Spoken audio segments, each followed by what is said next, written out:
The English Channel swim from England to France is approximately 21 miles, which is 32 kilometres. But due to currents, winds and other factors, swimmers should anticipate to train to swim significantly more miles than this. For long-distance swimming, regardless of the distance swum on the day, a straight-line distance of around 21 miles is the achievement that gets recorded. Like any extreme sport, channel swimming has its risks, and over the years, 10 swimmers have died while attempting this swim. When starting to train for a big swim like this, the most important piece of technology to invest in is a GPS distance and speed tracking watch.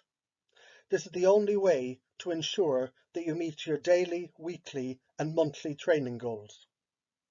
Not only is the overall distance important, but swimming at a consistent pace is one of the most essential requirements to increase your chances of success. It's very easy to not notice how your speed goes down as you get tired of training every day, and having a speed tracking watch is one of the only ways to keep you aware of this. For example, if you swim at 3 kilometers an hour and you want to do a 30-kilometer swim, that's 10 hours. If in training, after 2 or 3 hours, you reduce your speed to 2.5 kilometers per hour, you're going to be adding many hours to your swim. And this could be the thing that dooms you to failure before you even start, especially if you're swimming in an area that requires a minimum speed to outswim a current, or requires you to reach a certain point by a certain time before the tide changes and pushes against you, making it impossible to continue. When attempting a giant swim like the English Channel, there's certain factors that are out of your control, like the tide, the wind, the waves and the currents. Temperature and even jellyfish can also cause problems, and they could all put an end to your swim. One of the most important things that you can do is to make sure that you find an experienced captain who has experience navigating the waters. But you should be aware that there is usually a high demand and a long waiting list, and you better hope that you get a good day and tide for your attempt. There's many videos that you can watch to help you improve your stroke. The more resistance and drag that you create, the slower you'll go and the more calories you'll waste. The only tips that can be conveyed in a podcast format, in order to reduce the drag, your legs need to go up. And one way to help this is to put your head down in the water. This involves swiveling your hips and rotating your body from side to side to allow you to breathe while lying flat out in the water. In other words, turn your body and not your head to breathe. Turning your head for hours will also lead to shoulder and neck pain and can even damage muscles. Another tip, in order to reduce the resistance, look at your fingertips as they enter the water. If there's a lot of air bubbles, you're losing potential energy. You want to practice altering the angles that your fingers hit the water in a way that reduces as many air bubbles as possible. This will improve your power and the speed of your stroke. In order to build muscle, you want to ensure that you're consuming enough protein. Typical recommendations are 1 to 1.6 grams of protein per kg of body weight per day. My advice is not to use whey or any dairy source, as we were not designed to consume dairy, and many people, even if they're unaware of lactose intolerance symptoms, they're still consuming inflammatory substances that in time can contribute to many health conditions. Also, most protein drinks contain terrible artificial sweeteners like aspartame and sucralose, which are linked to numerous damaging effects on the mind and the body. I go into more detail on the damaging effects of the sweeteners in my videos on fibromyalgia and Parkinson's disease. I'm someone who's pro-supplement. However, when it comes to protein, the best source is food, like eggs, steak, and chicken. Or if you're vegan, like pea and rice protein, but definitely not soy protein.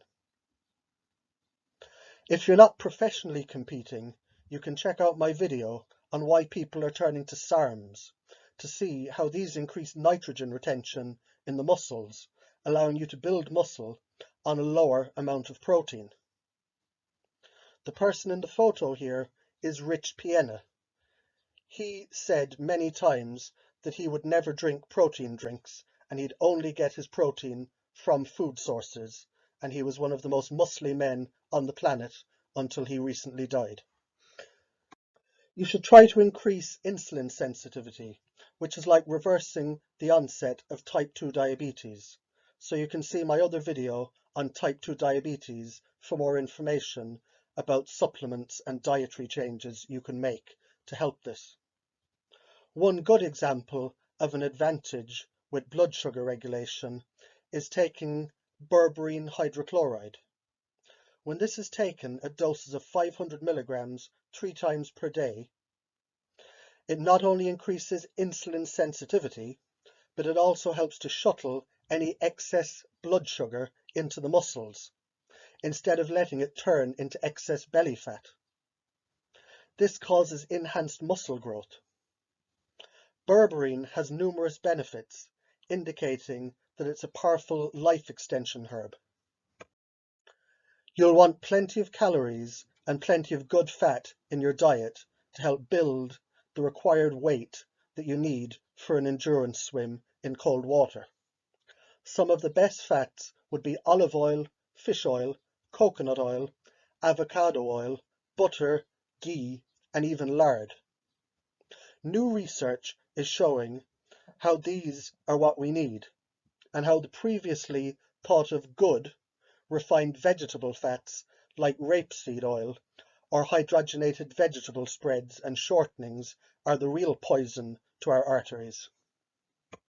Timing is everything with endurance training, and you should learn how to optimize your schedule for the most benefits.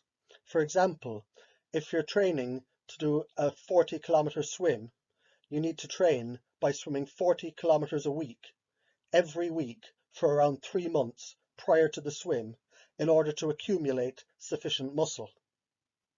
It's possible that some people do less training and still manage to complete their swims due to many factors such as luck, good weather, etc. But the chances of causing a serious career-ending injury massively increase if you try to take a shortcut and don't put in the hours on the training. We can start at the big swim and work back. If you're training for a 40k swim, they say you should do at least one swim half the distance before, so you'll have to do a 20-kilometer swim at some point. 1 week you should do 4 by 10-kilometer swims. You should be doing 5.7 kilometers per day every day for around 3 months prior to the big swim to get your 40k a week. 1 week before the big swim, you should be resting your arms and not swimming at all. This allows the creatine, carnosine, and glycogen stores to build in your muscles, and it will also give time for any inflammation to have subsided prior to the big swim. In that week before, many cold showers each day would be recommended to help keep your body prepared for the cold on the day of the big swim. Anyway, back to needing to swim 5.7k per day for 3 months. Chances are that if you start swimming that much from scratch, you'll damage your muscles or burn out quickly.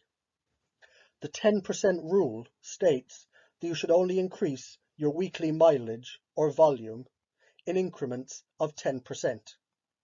So if you're running or swimming 30 miles this week, you should only be adding 3 extra miles next week. I swim at a speed of 3 kilometers per hour. What I do each year for training is I swim 1.5 kilometers every day in April, then 3 kilometers every day in May, then up to 4 kilometers every day in June, July and August.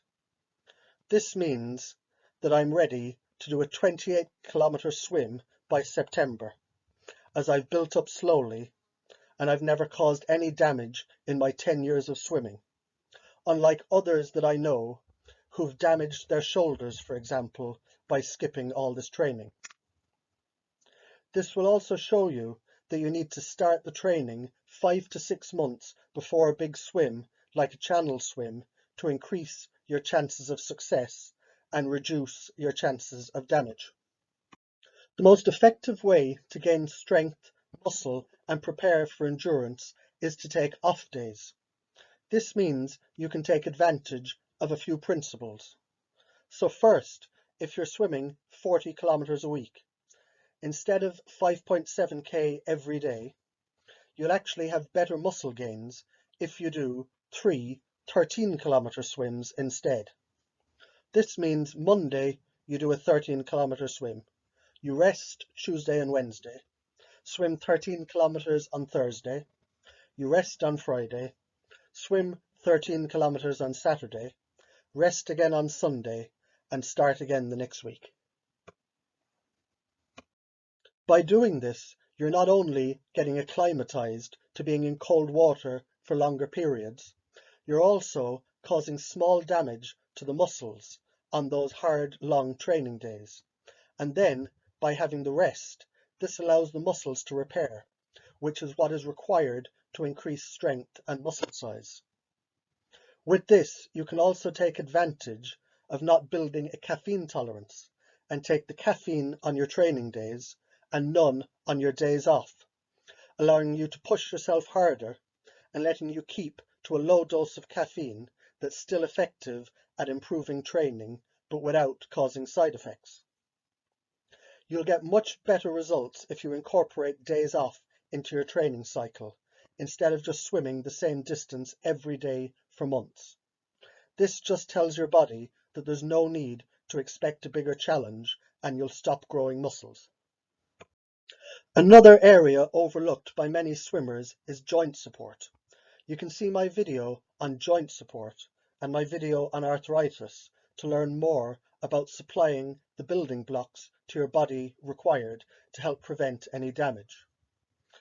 For swimming, this is usually caused by the many hours of grinding an unlubricated shoulder joint, ignoring the warning signs of pain until it finally gives up and requires either surgery or retirement.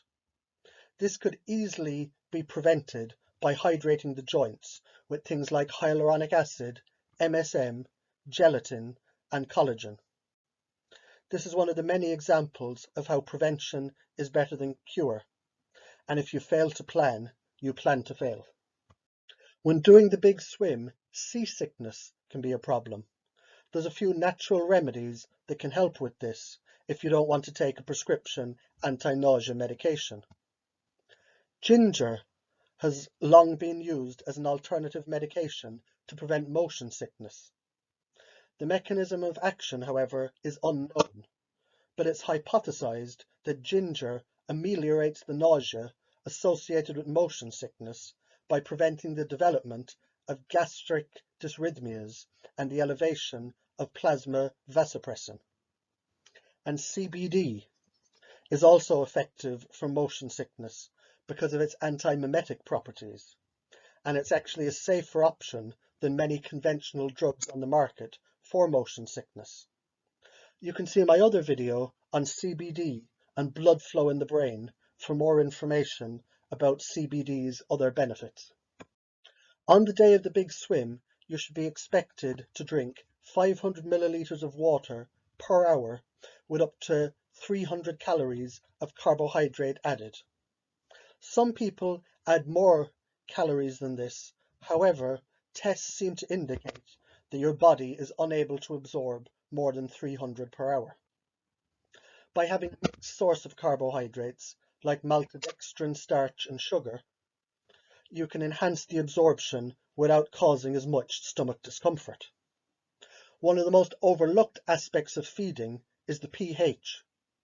As you need to consume a lot of calories of carbohydrate, and as sugar, this is acidic, and this can lead to acid indigestion and discomfort over time. So you should invest in some alkalinizing pH drops and add them to each feed. This not only will help reduce any unwanted indigestion, it can also help to increase blood oxygen levels and reduce lactic acid buildup, making your muscles less sore and making you less out of breath during your swim. As you're relying on the sugar to help boost you on the day, there's some things that can be done to help improve this effect. One of the best ways is to ensure that you remain sensitive to sugar and that you're not becoming pre-diabetic, having insulin resistance from a high sugar, high carbohydrate diet. This is one reason that sugar should be kept for the day of the big swim. Therefore, as you'll have many months of training beforehand, a diet free of sugar but high in protein and fat and low in carbohydrates would be advised. When you look at ATP production, you see how unimportant and unnecessary carbohydrates can be when you're training. Basically, sugar, fat and protein all get converted into ATP, which is adenosine triphosphate. It's the energy source that your body needs. It's the adenosine molecule with 3 phosphate ions bound to it. This powerful chemical bond gets broken, and the free, high energetic phosphate ion is what powers all functions in your body. The leftover ADP, or adenosine diphosphate, then has to be reconverted back into ATP to start this process all over again. When you realize that carbohydrates are only used to make ATP, but fat is used to make hormones as well as ATP, and protein is used to repair muscles, boost your immune system, as well as making ATP, you can see why a high carbohydrate diet wouldn't be the best idea when training. Especially channel training, which involves overexerting yourself for many months. In this state of overexertion, an abundance of the building blocks of muscles, hormones, and the immune system are highly important to help prevent a burnout. Once you go over 1 hour of training per day, hormones like testosterone start to fall. Cortisol, which is stress hormone, starts to rise. The immune system gets taxed, and you're more likely to catch colds and flus. Oxidation starts to occur, leading to increased inflammation, premature aging, and it increases your risk of many health conditions. The amino acid L-glutamine is taken by many marathon runners to help prevent the negative effects on the immune system and to also help protect the lining of the stomach while training. Nascent iodine for thyroid support is one way to help provide your body with some of the necessary ingredients that it needs to produce its own hormones. Some strong antioxidants that I'd recommend would be astaxanthin at 12 milligrams per day. This has also been shown to help prevent sunburn in rats, which may be beneficial when doing a long swim on a sunny day. Also, sunburn is linked to a lack of antioxidants, further indicating the power of astaxanthin as a strong antioxidant. Liposomal vitamin C is also extremely effective while being very gentle on the stomach. Don't try to substitute this with cheap acidic ascorbic acid. Caffeine will definitely help to boost your energy levels on a big swim. It's also been shown to reduce the sensation of muscle pain, allowing you to push yourself a little bit harder. The maximum amount of caffeine recommended in a day is 300 milligrams for safety reasons. It takes on average 45 minutes from drinking the caffeine before its effects kick in. The more you can spread out your dose of caffeine, the better. For example, take 50 milligrams of caffeine each hour for 6 hours to help with its gradual release. Some of the side effects of caffeine are headache, restlessness, insomnia, high blood pressure, and general overstimulation. The amino acid L-theanine is great to help to reduce all of these side effects, while also extending the duration of the benefits and helping to keep you in a calm, relaxed, focused state. Standard ratios of the GABA-promoting amino acid L-theanine are 2 parts theanine to 1 part caffeine. So 100 milligrams of theanine to 50 milligrams of caffeine each hour for 6 hours until your maximum dose of 300 milligrams of caffeine is reached. One of the best ways to improve the benefits of caffeine is to abstain from the caffeine for a few weeks prior to the big swim. This will ensure that you're A, well rested and not burned out from caffeine abuse, and B, that you'll have increased sensitivity to the caffeine, which means you'll have a greater amount of benefits from a smaller dose. You should have undertaken sufficient training that your first couple of hours of swimming should be caffeine-free, as you're just getting warmed up. You'll also have your glycogen stores in your muscles that should be sufficient to propel you for the first few hours with ease before starting to feel any muscle discomfort. In order to help to build up a zone of compensation, such as a buffer barrier, to allow your body to take higher levels of stress, the adaptogens would be recommended during the months of training.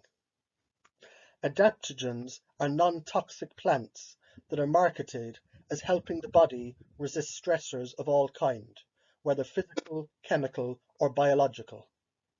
These herbs and roots have been used for centuries in Chinese and Indian healing traditions.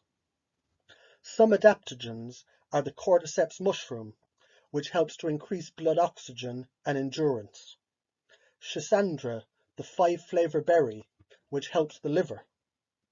Tulsi, or holy basil, which helps to neutralize cortisol stress hormone. Some of particular benefit to channel swimming would be Panax ginseng and Rhodiola rosea, as both of these have been shown to increase your resistance to the cold. The cold can be one of the most challenging aspects of a long swim. The only real way to get used to cold temperatures is to do all your training in water that's the same temperature as your big swim. Wim Hof, whose many Guinness records involving cold and endurance was tested in a lab, and it was shown that the mitochondria in his brown fat was far more metabolically active than that of a normal person.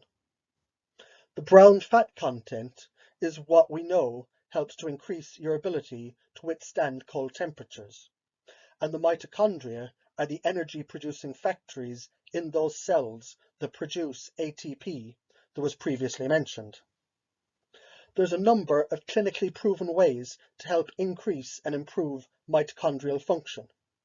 You can see my other video on mitochondria boosters for more information, and also my video on supplements for endurance.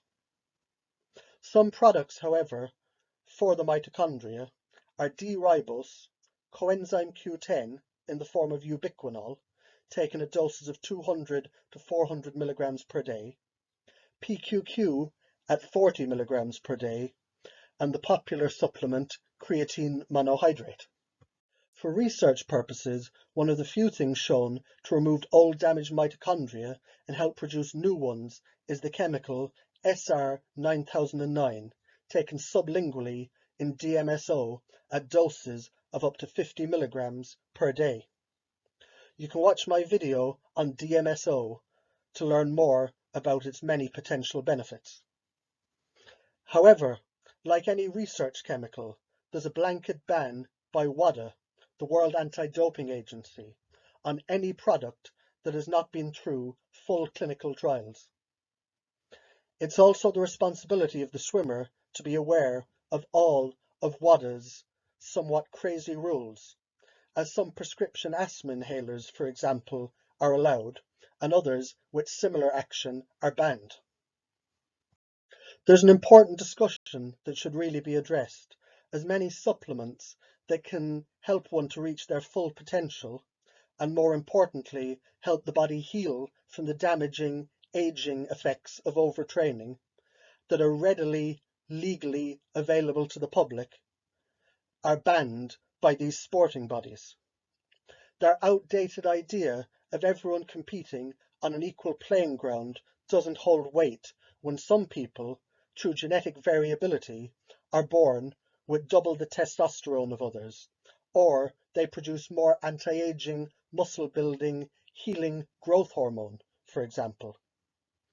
Even in swimming, women have an advantage in long distance due to the fat distribution in their body. And the taller that you are, the longer your arms, meaning the faster your swimming stroke will be. You can see my other video on life extension with a mix of DHEA, berberine, and growth hormone for more information about some of these ways to help, or my video on SARMs for more information on muscle building research chemicals.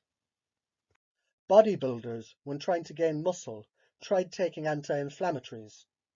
Although this allowed them to return to the gym each day pain-free, they didn't gain any extra muscle. They then had the idea that the inflammation was necessary to tear the muscle, and that this process of repairing the torn microfibers in the muscles is what leads to their growth. They then tried supplementing with arachidonic acid, a pro-inflammatory substance, and they found that the muscles grew. So arachidonic acid is a powerful natural substance that can help increase muscle size. The saying, no pain, no gain, applies here. Arachidonic acid makes your muscles sore. The best time to use this would be after a month of training. Once your muscles had adjusted and are no longer sore, add in arachidonic acid and you'll soon feel the burn from training again. Just make sure to stop the arachidonic acid at least 2 weeks before the big swim in order to bring down inflammation in the muscles and ensure that you're fully recovered in time for the event. Also, as this supplement is pro-inflammatory, it may be important to use a high dose of anti-inflammatory omega-3 fish oil once training and the big event has finished to ensure that your body is healed from the other damaging effects of inflammation. Curcumin from turmeric is also another powerful natural anti-inflammatory that could help in the healing afterwards. So there's many things that you can do to help to optimize your training and increase your chances of completing a successful marathon swim. There's no shortcuts when it comes to the total distance which you need to train each week for around 3 months. You also need to build up to this, which means starting training up to 6 months before the event, and this is a big commitment. Time off is important to get the most out of training. Diet is incredibly important, not only getting your protein and fat, but also having a low glycemic diet to keep you sensitive to insulin. There's nothing more tempting after a long, cold, tiring swim than eating or drinking lots of sugar. As you're taxing your body, a blend of mitochondrial boosting, endurance boosting herbs, some trace minerals, a good quality multivitamin, some natural anti-inflammatories like omega-3 fish oil, some strong antioxidants like liposomal vitamin C and astaxanthin would all have their benefits, as would joint support formulas. If you're trying to take in a lot of extra calories to help bulk up, then digestive enzymes with every meal and a probiotic supplement would help to ease any stomach discomfort. Digestive enzymes can really help with unwanted gas from excess protein in the diet also. You should practice your feeding schedule for the big swim at least once before the day, as drinking 500 milliliters of water with 300 calories of carbs every hour isn't easy. Don't forget to add the alkalinizing pH drops to this. You can check out my other videos on thyroid support, on chronic fatigue, on mitochondria boosters, on endurance boosters, on SARMs, on CBD, and if you're looking for increased motivation and drive, my videos on brain boosting herbs, choline sources, and nootropics could all benefit you. Remember to always check with your doctor and any governing sports body before supplementing, as rules vary in different sports associations.